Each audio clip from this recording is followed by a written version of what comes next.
Saya pada waktu merencanakan bulan Juni Bapak Ibu, terus terang saya pikir tema yang cocok adalah grow in wisdom, yaitu bertumbuh di dalam hikmat. Karena biasanya di bulan Juni kita merayakan kelulusan anak-anak kita dari sekolah.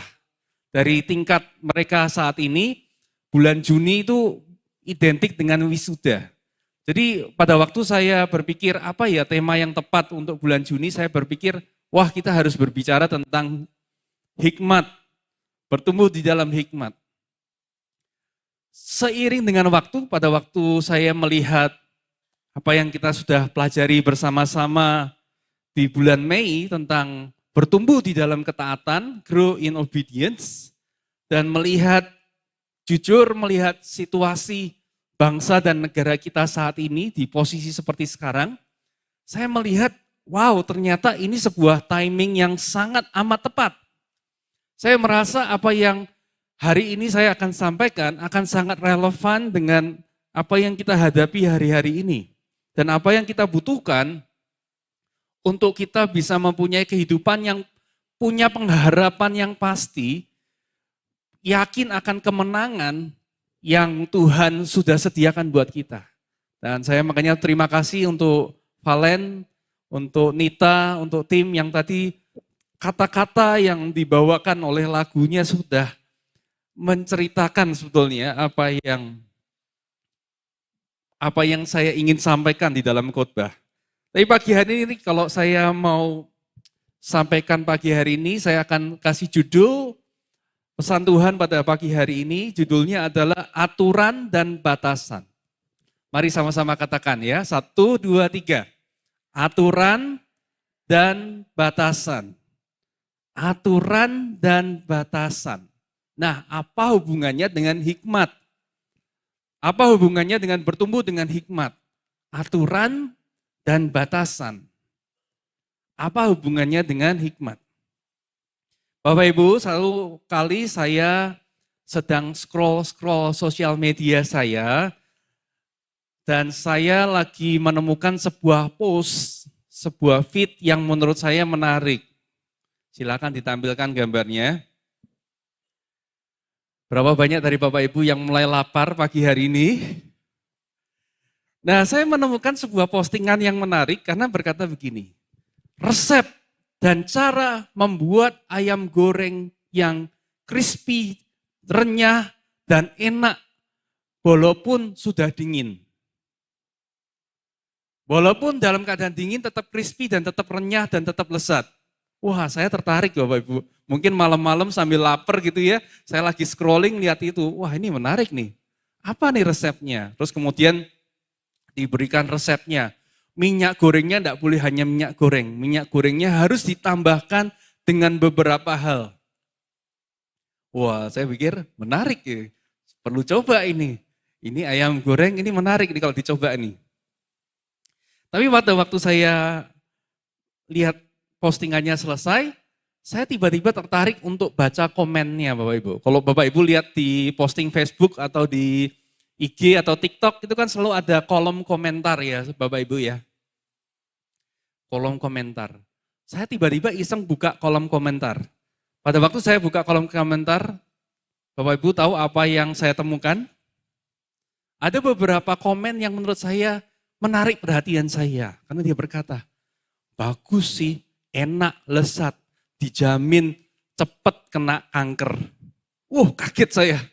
Dijamin meningkatkan risiko kena kanker gitu. Saya kaget, loh kok bisa?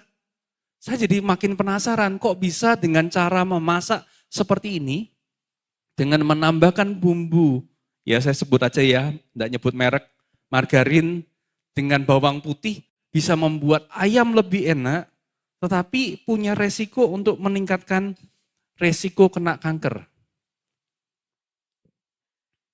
Nah, saya baru mengerti bahwa di dalam memasak, itu ada namanya aturan dan batasan di dalam menggoreng Bapak Ibu. Jadi minyak goreng yang kita dapatkan itu sumbernya dari minyak kelapa sawit yang merupakan sumber daya alam di Indonesia yang melimpah. Dijelaskan kemudian bahwa namanya minyak goreng itu, dari sawit itu, dia punya ketahanan akan suhu panas yang toleransinya tinggi sekali, sampai ratusan Celcius. Nah, menariknya dengan menambahkan bumbu tambahan, itu ternyata mengurangi elastisitasnya atau mengurangi kemampuannya untuk menahan panas Bapak Ibu. Jadi alias minyaknya akan lebih cepat gosong Bapak Ibu. Makanannya memang lebih enak tetapi minyaknya akan lebih cepat rusak. Dan makanannya lebih punya resiko untuk gosong. Dan ternyata gosong itulah di dalam menggoreng yang berhubungan dengan peningkatan resiko kena kanker Bapak Ibu. Paham ya Bapak Ibu ya? Jadi ada aturan dan batasan harus di suhu tertentu. Kalau suhunya diturunkan oleh karena penambahan bahan, ternyata itu membuat cepat rusak dan cepat gosong. Itu sebuah aturan dan batasan yang ada di dalam masak-memasak di kehidupan kita setiap hari. Dari sini saya bisa menyimpulkan bahwa aturan dan batasan itu dibuat untuk melindungi kita. Bukan untuk mengekang keinginan. Aturan dan batasan dibuat untuk kebaikan kita. Amin Bapak Ibu. Wah kayaknya masih nggak percaya ya Bapak Ibu. Aku mau coba semua aturan yang ada tentang kesehatan aku mau tabrak gitu ya. Saya mau coba langgar. Kan saya kepingin malam-malam makan gitu ya. Tengah malam sebelum tidur makan. Saya pengen kalau bisa makan dengan proporsi yang tidak dianjurkan. Bapak Ibu, kalau kita mempunyai pemikiran bahwa aturan dan batasan itu adalah mengekang, sebetulnya kita sedang membahayakan atau mencelakakan hidup kita sendiri, Bapak Ibu. Saya mau sampaikan satu kebenaran yang sangat penting. Aturan dan batasan yang Tuhan ciptakan dalam kehidupan, itu diciptakan untuk kebaikan kita, Bapak Ibu. Oleh karena itu, selama sebulan yang lalu kita belajar tentang grow in obedience, ini menjadi sangat penting, Bapak Ibu. Mari kita sama-sama baca di dalam Amsal 9 ayat yang ke-10. Amsal 9 ayat yang ke-10, saya ajak Bapak Ibu untuk membaca bersama-sama dengan saya. Boleh? Oke, mari kita baca. Yang dinonton online juga boleh menyuarakan dengan suara yang keras. Mari kita bersama-sama membaca ayat ini bersama-sama. Dalam hitungan ketiga ya. 1, 2, 3. Permulaan hikmat adalah takut akan Tuhan. Dan mengenal yang Maha Kudus adalah pengertian. Mari kita baca sekali lagi. Permulaan hikmat adalah takut akan Tuhan. Dan mengenal yang Maha Kudus adalah pengertian. Ini ayat ini Bapak Ibu, saya harap Bapak Ibu bisa save, bisa simpen, di highlight, nanti di rumah dibaca lagi selama sebulan ini kita baca terus, kita renungkan. Karena satu ayat ini isinya kaya sekali akan kebenaran firman Tuhan yang mengubahkan hidup kita. Jadi sekali lagi hidup dalam aturan dan batasan Tuhan, itu menguntungkan Bapak Ibu, bukan merugikan. Dan itulah yang disebut awal dari hikmat. Jadi pagi hari ini kalau kita bicara tentang tema hikmat, tema wisdom, mulainya harus dari takut akan Tuhan dan mengenal Tuhan Bapak Ibu. Kalau kita tidak takut akan Tuhan, ya dia bilang apa kita langgar, kita coba lewati, saudara. Itu kita tidak akan punya hikmat, saudara. Takut akan Tuhan adalah awal dari hikmat. Saya pagi hari ini pengen kita belajar dari seorang yang menurut saya luar biasa, yang bernama Raja Daud, Bapak Ibu. Jujur kalau kita tanya kepada masing-masing pribadi, Bapak Ibu lebih suka banyak aturan di dalam kehidupan kita yang membatasi kita, atau Bapak Ibu suka nggak ada aturan atau sedikit aja? Kalau boleh jujur, secara pribadi nggak usah ngomong ya, dijawab dalam hati masing-masing. Suka yang mana? Bangun lebih siang, betul ya? Seolah-olah batasan itu, aturan itu membuat keinginan kita nggak tercapai, Bapak Ibu. Tapi ada seorang raja yang namanya Raja Daud. Dia mempunyai persepsi tentang aturan dan batasan yang Tuhan berikan, itu dengan cara berpikir yang beda banget dengan kita, dengan kebanyakan kita. Dan kalau kita perhatikan hidupnya, hidup Raja Daud ini, hasilnya, dampaknya dari kehidupannya juga jauh berbeda dari kebanyakan kita. Bapak Ibu tertarik? Coba kita lihat ya ungkapan dari Raja Daud di dalam Mazmur 19 ayat 7 sampai 11. Saya akan bacakan untuk kita semua. Bapak Ibu boleh sambil menyimak. Ini menurut Daud ya. Ini menurut Raja Daud. Ini yang dia ungkapkan di dalam Mazmur 19. Ini menurut dia ya. Dia berkata gini, Taurat Tuhan itu sempurna. Wah, sempurna. Menyegarkan jiwa. Peraturan Tuhan itu teguh. Memberikan hikmat kepada orang yang tak berpengalaman. Titah Tuhan itu tepat. Menyukakan hati. Perintah Tuhan itu murni. Bapak Ibu tahu murni? Oke, nanti ya. Kita belajar lagi. Membuat mata bercahaya.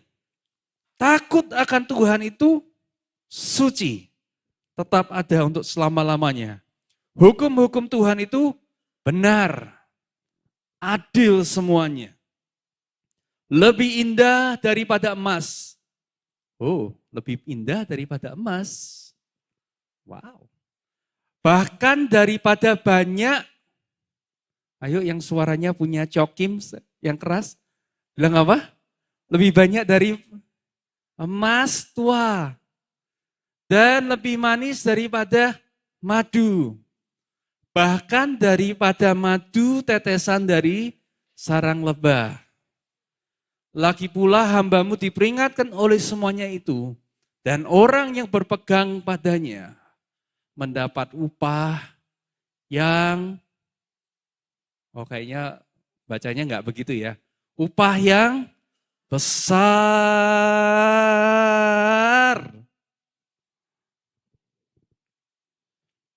Saudara, saya rasa kalau Daud bacanya kayak begitu, ya kira-kira. Bapak Ibu bisa lihat bagaimana dia nulis dan bagaimana dia begitu excited, begitu semangat untuk meneliti yang namanya aturan dan batasannya Tuhan. Jujur Bapak Ibu, berapa banyak dari kita yang excited untuk meneliti aturan dan batasannya Tuhan? Oh, kalau bisa enggak usah kasih tahu pastor, supaya hidup saya enggak terkekang. Saya mau-maunya aja gitu ya. Kayak 2 minggu yang lalu kita belajar tentang Nobita dan Doraemon gitu ya. Aku pengen itu, aku pengen itu, aku pengen itu semua. Lah kalau aku tahu aturannya kan makin terkekang. Makin sempit. Makin terbatas. Makin enggak bisa melakukan apa-apa. Betul Bapak Ibu? Dalam hati kita mikir begitu. Pertanyaannya adalah, apa upah yang besar yang Daud maksudkan? Dia berkata, orang yang berpegang padanya mendapat upah yang besar. Sehingga saya bertanya-tanya, upah yang besar itu apa? Upah yang besar dari hikmat Tuhan itu apa? Mazmur 119 ayat 97 sampai 100. Mazmur 117 ayat 97 sampai 100 dikatakan begini. Sekali lagi Daud mengulangi. Betapa ku cintai Tauratmu. Sama-sama katakan Tauratmu. Bapak Ibu tahu Taurat? Taurat itu janji atau perintah? Bapak Ibu, Taurat itu janji atau perintah?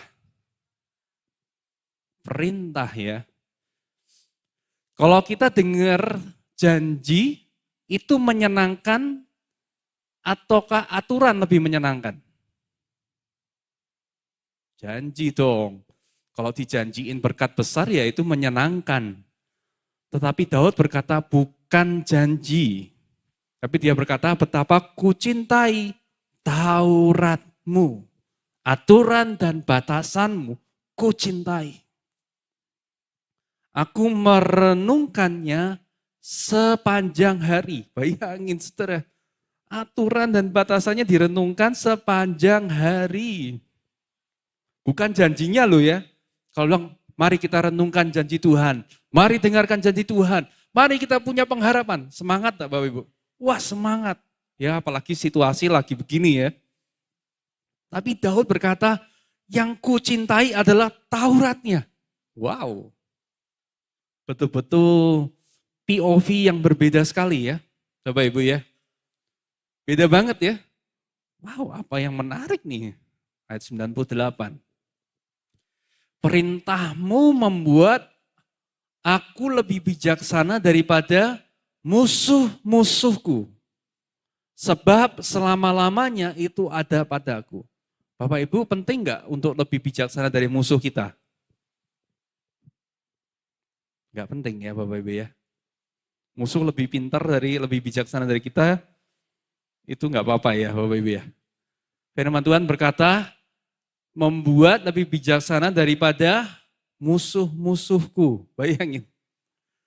Sebab selama-lamanya itu ada padaku. Ayat 99, lanjut. Aku lebih berakal budi daripada siapa? Semua pengajarku.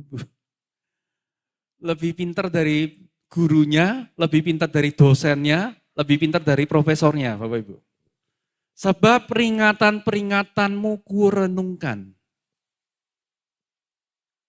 Aku lebih mengerti daripada orang-orang tua, sebab aku memegang titah-titahmu.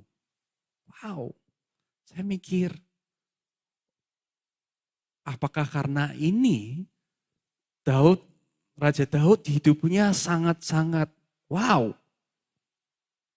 Saudara, saya banyak melihat bukti di Alkitab bahwa pada waktu Raja Daud dikatakan dia berperang, salah satu contoh aja, tidak pernah kalah Bapak Ibu. Bayangin, tidak pernah kalah Bapak Ibu. Tidak pernah menderita kekalahan. Dia lebih bijaksana daripada musuhnya Bapak Ibu. Berapa banyak dari kita hari ini yang perlu lebih bijaksana dari musuh kita? Ya bukan cari musuh ya Bapak Ibu ya. Tapi lebih bijaksana daripada persoalan kita. Lebih bijaksana dari masalah hidup kita. Berapa banyak yang perlu itu? Saya perlu Bapak Ibu. Ya amin. Saya perlu. Saya berharap Bapak Ibu juga merasa perlu Bapak Ibu. Lebih pandai daripada pengajar. Karena kurenungkan titahmu.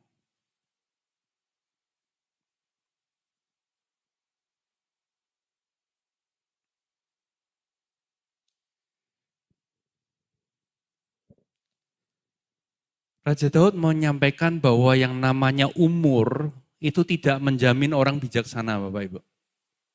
Dia berkata, kalau aku berpegang pada titahmu, aku lebih bijaksana, aku lebih mengerti daripada orang-orang tua. Bukan maksudnya meremehkan orang tua ya, bukan itu. Tapi dia berkata, hikmat yang dimiliki itu jauh melebihi dari segala pengalaman orang tua.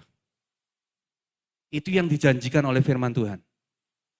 Saya nggak tahu, Bapak Ibu pasti pernah dengar istilah ini. Pengalaman adalah apa? Pengalaman adalah guru yang terbaik. Ya, saya kalau lihat apa yang Daud katakan, saya bilang itu pepatahnya omong kosong Bapak Ibu. Pengalaman bukan guru yang terbaik.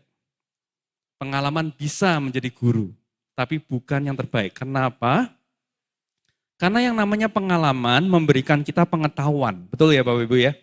Pengalaman dari kegagalan memberikan kita kesan yang mendalam. Karena kita ngerasain sendiri, berkesan banget Bapak Ibu. Dan pelajaran itu susah dilupakan. Betul enggak? Kalau kita melakukan sesuatu salah, biasanya lebih gampang ingatnya. Betul enggak? Itu suatu pelajaran yang sangat amat bisa diingat. Betul ya Bapak Ibu ya? Tapi saya mau katakan bahwa itu bukanlah yang terbaik Bapak Ibu. Menurut firman Tuhan. Itu adalah cara belajar yang paling mahal Bapak Ibu. Amin Bapak Ibu. Cara yang paling mahal. Beberapa hari yang lalu saya beli alpukat, saudara. Karena saya pikir, wah ini alpukat, ini manfaatnya bagus, banyak. Dan kemudian karena saya belum pernah beli alpukat, saya pikir gimana ya caranya tahu bahwa alpukat ini sudah matang ya, sudah baik. Lalu saya cari-cari alpukat dan saya memperlakukannya sama seperti saya pilih mangga Bapak Ibu. Saya pikir punya gitu, oh iya sudah empuk nih. Oke nih, beli. Tunggu beberapa hari, biar benar-benar matang gitu. Begitu saya buka, jebret. Wah, masih keras Bapak Ibu. Saya paksa saya coba makan, saudara. Di mulut pahitnya bukan main, saudara. Sudah mau coba makan yang apa yang lain, pahitnya nggak hilang-hilang, saudara. Nah itu namanya pengalaman pahit, saudara. Saya tidak akan pernah lupa bagaimana cara memilih alpukat gara-gara pengalaman gitu ya. Bukan guru yang terbaik, tapi guru yang paling mahal ya. Oleh karena itu, Amsal 22 ayat 3 berkata begini. Orang cerdik melihat malapetaka lalu bersembunyi. Tetapi orang yang tak berpengalaman berjalan terus lalu kena celaka.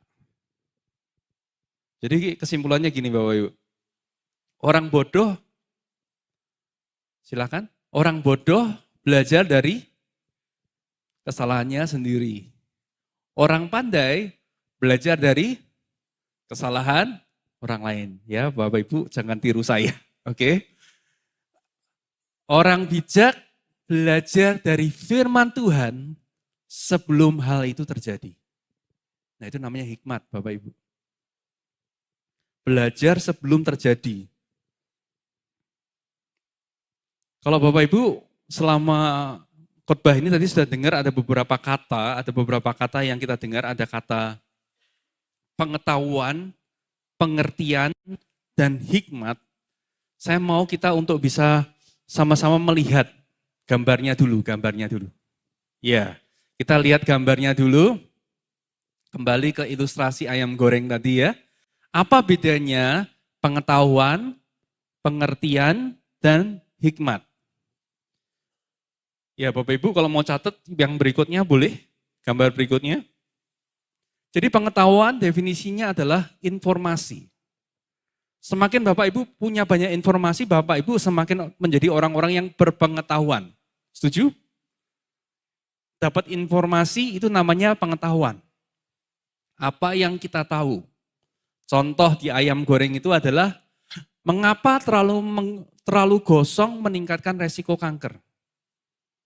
Itu namanya pengetahuan. Nah, pengertian itu bukan apa yang terjadi, tapi mengapa itu terjadi. Ngerti, beda sama pengetahuan.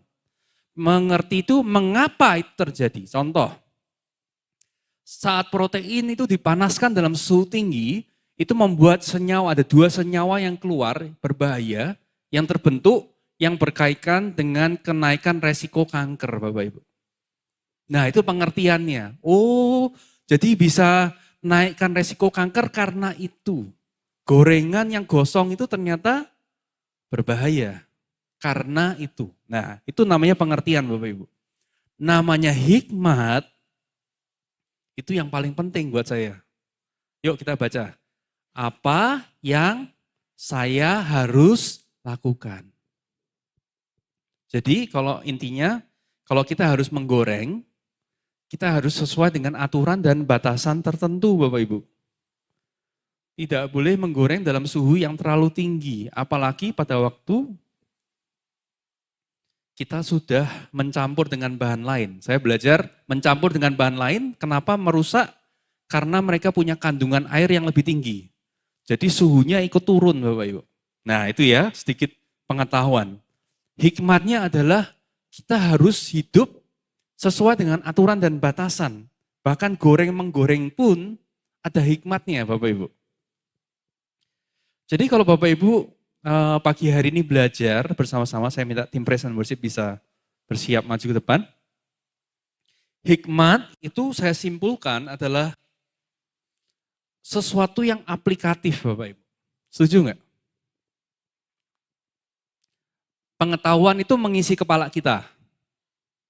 Ya, pengetahuan itu informasi. Besok ada bazar, itu pengetahuan. Jangan lebih dari ini. Ada diskon misalnya, itu pengetahuan Bapak Ibu. Pengertian itu ngasih tahu kepada kita kenapanya. Makanya kita kan kalau kita sekolahkan anak-anak kita berharap mereka tidak hanya penuh dengan pengetahuan, betul ya? Tapi mereka mengerti. Setuju ya? Buat apa sekolah cuma ngapalin tok tapi nggak ngerti. Paham ya Bapak Ibu ya? Kita harus ngerti. Anak-anak sekolah jangan puas cuma banyak pengetahuan. Nanti di ulangan cuma semua tulis tok. Isinya apa ya? Kemarin Pak Guru bilang terus, kamu ngerti kenapa ini? Enggak ngerti. Sama aja Bapak Ibu. Pengetahuannya tidak berguna. Pengertian itu kenapa? Tapi ini loh yang saya ingin highlight pada pagi hari ini. Hikmat itu ke aplikasinya. Hikmat itu aplikasinya Bapak Ibu. Bapak Ibu hari-hari ini tahu punya informasi tentang keadaan ekonomi dan bangsa kita? Tahu Bapak Ibu? Indeks saham berapa? Dolar terhadap rupiah berapa? Tahu? Tidak mengubah hidup kita. Setuju? Mau berapa banyak pengetahuan Anda kumpulin tidak mengubah hidup kita sama sekali. Next level, pengertian. Kenapa dolar menjadi tambah kuat? Wah, kita belajar. Karena ini. Faktornya ini. Kenapa IHSG terpuruk gini. Ngerti Bapak Ibu. Anda sudah lebih baik daripada sekedar tahu. Tapi pertanyaannya, masih menyelamatkan hidup Anda? Enggak Bapak Ibu. Enggak sama sekali. Saya mau bilang, hari ini kita perlu hikmat Tuhan. Setuju Bapak Ibu? Enggak punya pengetahuan, enggak perlu pengertian. Yang penting adalah hikmat Tuhan, Saudara. Enggak cukup berhenti di pengetahuan, enggak cukup berhenti di pengertian. Tapi kita harus mengutamakan yang namanya hikmat Tuhan. Itu yang hari-hari ini kita butuhkan Bapak Ibu. Dan firman Tuhan dengan sangat indah di dalam Yakobus 1 ayat 5 sampai 6 berkata begini. Namun kalau kamu merasa kekurangan hikmat saat mengalami ujian, berapa banyak yang hari-hari ini sedang merasakan mengalami ujian? Mintalah kepada Allah, Dia sangat murah hati kepada semua orang dan tidak pernah marah kalau kita meminta hikmat kepadanya. Karena itu mintalah, maka hikmat yang kamu perlukan akan diberikan kepadamu. Asalkan kamu memintanya dengan percaya penuh. Jangan ragu bahwa Allah bersedia memberikannya. Bapak Ibu, saya mau cerita seorang wanita yang menurut saya luar biasa banget di dalam sejarah Alkitab. Bernama Esther. Dia dan bangsanya ada di dalam masa pembuangan di negara bangsa lain.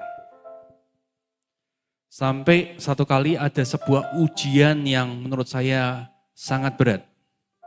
Karena ujiannya bukan soal harga pangan naik, rupiah merosot, utang tambah banyak, bukan. Tapi permasalahannya adalah soal hidup dan mati.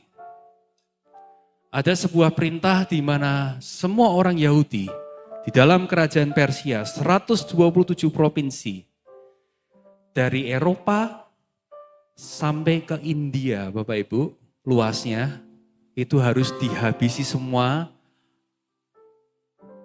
laki-laki, wanita, termasuk anak. Kalau saya merenungkan dengan situasi kita, mungkin situasi kita belum segawat itu Bapak Ibu.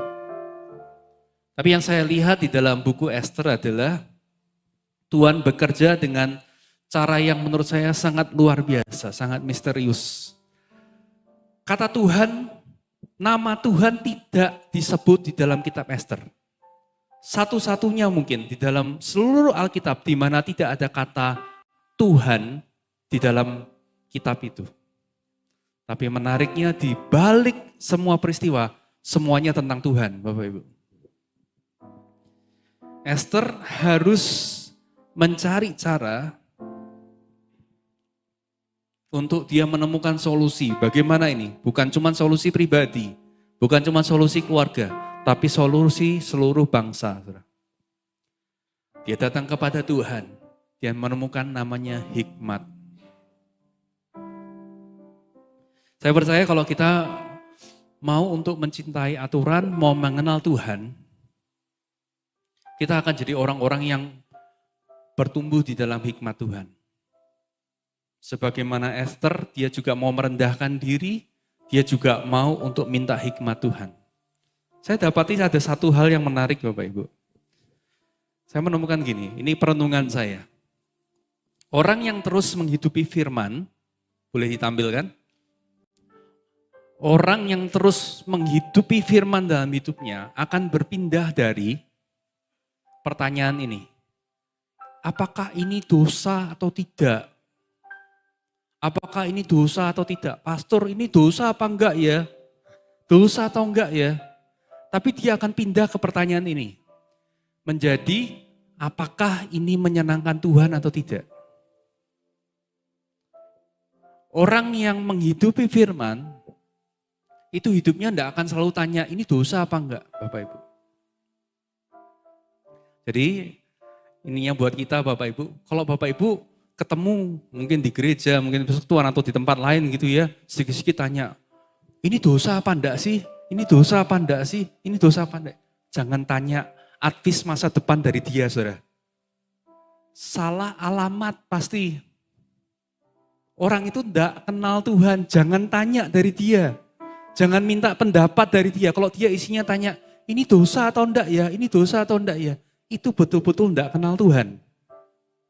Kenapa orang yang kenal Tuhan akan tanya, ini menyenangkan hatimu apa enggak? Ini bikin kamu tersenyum apa enggak? Yang bikin kamu suka apa ya? Yang bikin kamu sedih apa ya? Mestinya pertanyaannya itu, saudara. Apapun yang kita lakukan, harus lahir dari hati seperti itu. Oleh karena itu, saya mau tutup dengan sebuah definisi yang menurut saya akan memberkati Bapak Ibu begini. Hikmat itu sebetulnya apa? Hikmat itu adalah kemampuan untuk melihat keadaan dari perspektif atau sudut pandangnya Tuhan dan bertindak tepat dalam keadaan tersebut. Kita baca bersama-sama ya, 1, 2, 3 ya. Hikmat adalah kemampuan untuk melihat keadaan dari perspektif Tuhan dan bertindak tepat dalam keadaan tersebut. Jadi hikmat itu bukan tahu, oh ada masalah, iya tahu ada masalah. Tapi hikmat itu melihat kemampuan untuk melihat keadaan, segala keadaan dari perspektifnya Tuhan. Dari sudut pandangnya Tuhan. Bukan dari sudut pandang kita, dari sudut pandang dia. Dan tahu harus ngapain di dalam kondisi itu. Saudara, Ini bukan masalah dosa atau tidak, saudara. Ada banyak keputusan dalam hidup kita, tidak perlu tanya, ini dosa atau enggak ya? Enggak perlu Bapak Ibu. Pilih kerjaan, harus buat keputusan, itu bukan masalah dosa atau tidak Bapak Ibu. Tapi masalah menyenangkan yang mana nih? Hikmat Tuhan itu pada saat kita mau mengenal Tuhan. Pada saat kita mengerti dari perspektifnya Tuhan, ini kira-kira yang mempermuliakan Tuhan yang mana? Itu yang perlu dijawab. Itulah dari perspektif Tuhan. Ingat Bapak Ibu, enggak ada yang pernah ngajarin ini. Saya ceritakan 2 peristiwa aja secara cepat. Kitab Esther Bapak Ibu. Pada waktu Esther mulai ikut pemilihan Miss Universe ya di Persia itu, dikumpulkan bersama dengan gadis-gadis cantik yang lain. Ada sebuah ayat yang berkata begini, nanti kamu akan menghadap raja, kamu dipersiapkan, kamu boleh minta apa saja. Minta apa? Kalau kita minta apa? Kalau kita dapat kesempatan seperti itu, kamu boleh minta apa saja. Kira-kira minta apa? Itulah namanya hikmat Tuhan berjalan, saudara. Dikatakan oleh firman Tuhan, bahwa Esther hanya meminta seperti yang dayang-dayang atau sida-sida itu sampaikan kepada Esther. Sida-sida atau dayang-dayang istana itu yang paling dekat sama raja Bapak Ibu.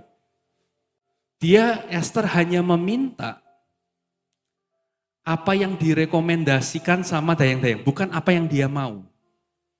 Dan Alkitab mengatakan dia lebih dicintai daripada wanita-wanita lain. Langsung levelnya naik, saudara. Karena dia membuat sebuah keputusan yang tepat. Sebuah keputusan yang berhikmat. Satu lagi, saudara. Pada saat sudah mendengar bahwa ada ancaman, dia memutuskan untuk menghadap raja. Menghadap raja punya resiko, karena 30 hari dia tidak pernah dipanggil, saudara. Hukumannya cuma satu, kalau menghadap raja tanpa izin, dia tidak berkenan, mati. Bagaimana dia harus memberitahu raja akan rencana jahat dari Haman? Itu namanya hikmat. Saya baca, saya pelajari gitu. Ini luar biasa hikmat. Melihat dari perspektif Tuhan. Melihat masalah dari sudut pandangnya Tuhan. Kalau kita lihat masalah, seringkali kita berkata, oh ini masalahnya ini. Tapi dari sudut pandang Tuhan, belum tentu Bapak Ibu.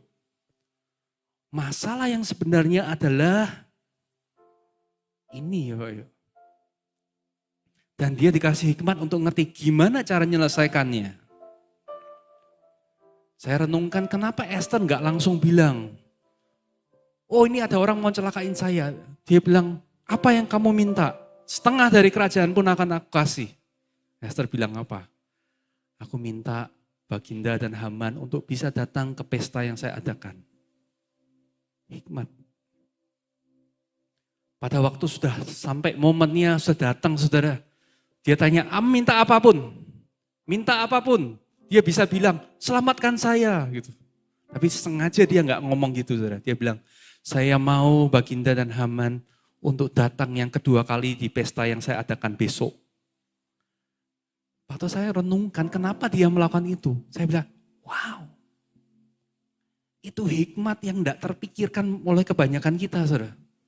Kalau kita dihadapkan pada itu langsung minta, jebret ini masalahku, tolong selesaikan masalahku. Dia lihat masalah dari perspektifnya Tuhan.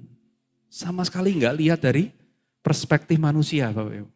Dan dia ngerti apa yang harus dilakukan.